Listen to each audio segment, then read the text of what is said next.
Believe that those clients of yours or those prospects of yours who are in their 60s or their 50s or their 70s or their 80s, if you think that they don't go to the internet, then please think again. It is still the case that about 20% of financial advisors don't have a website. And when you ask them, why don't you have a website, one of the first things they say is, well, we don't need to have a website because our clients are of a certain age. All the statistics that come out time and time again prove that to be incorrect. Consumers of all ages are using the internet for research purposes, and even if they are of a certain age or they really, really are not interested in the internet, then they ask their family to help them. A lot of financial advisors see this as a potential threat to their business, to the ongoing, because we all know the amount of websites, the amount of tools that people can use to do DIY financial planning are absolutely amazing. But you have to ask other professions, do you feel under threat from the internet? Let's take the medical profession, for example. You go to any doctor today, and they will tell you that the number of people who turn up for their appointment today with a sheaf of papers that they printed off Google is amazing. And the conversation goes something like this: Doctor, I've had a pain here for the last 6 days or so, and I've been onto the internet, and I think I've got this. And the doctors will say, that's really interesting. So how do you think we should treat that? Oh, well, I've looked that up as well. And now the doctors will tell you that 50% of the time they've got for day-to-day ailments, they've got the diagnosis about right, but they've got the treatment very, very wrong. And they will tell you, they'll say to the patient, well, that's really interesting. You know, given my 20 years in the medical profession, given all those exams that I took all those years ago, and given that I know your medical records, I think we'll go with this course of treatment rather than your course of treatment. How do you feel about that? Oh, yes, doctor.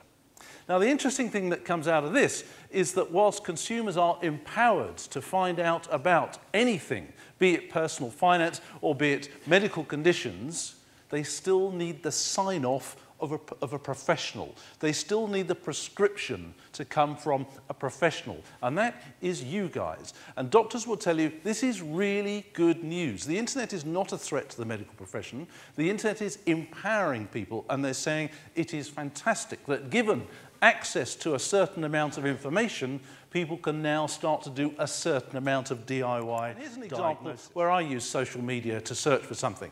My family and I were due to go down to southern Spain a couple of years ago.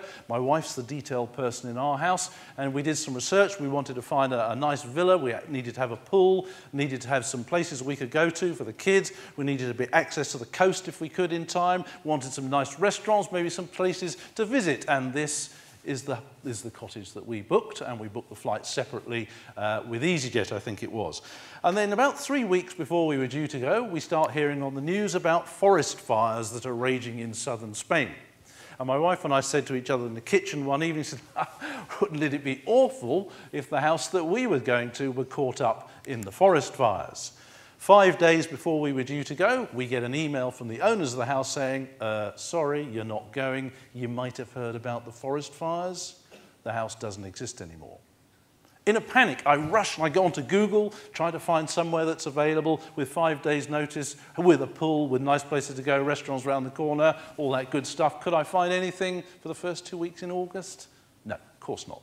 So I go onto Facebook, I go onto LinkedIn, and I go onto our own site, and I typed in, I don't suppose anybody knows somebody who just happens to have a villa that's available, that's still standing, or it'd be nice if it had a pool and nice places to go and visit. Within 30 minutes, I had 5 replies from people saying, yeah, you can use our villa.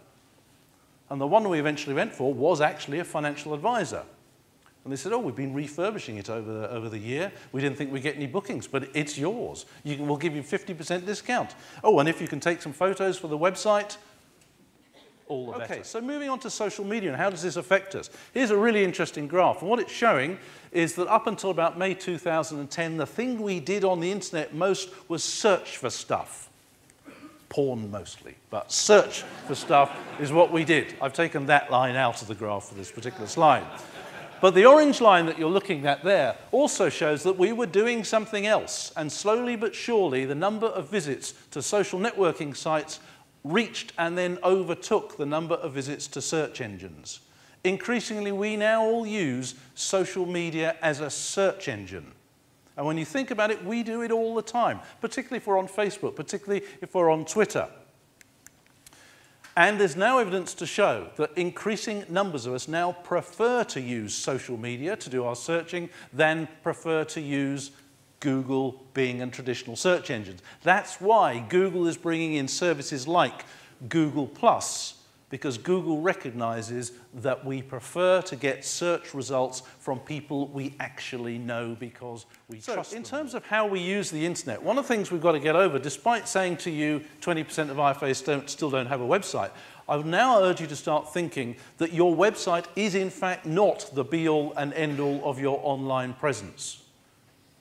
Perhaps your Facebook profile is part of it. Perhaps your Twitter profile. Perhaps your LinkedIn profile. Perhaps your Google+ profile is now part of your online presence. And I would also urge you now not to look at these tools as just another social networking profile, but to look at them as assets of your business. You can go through your LinkedIn profile page line by line, and I guarantee you, you will find more clients as a result. Thank you very much for your time. Thank you very much. Excellent.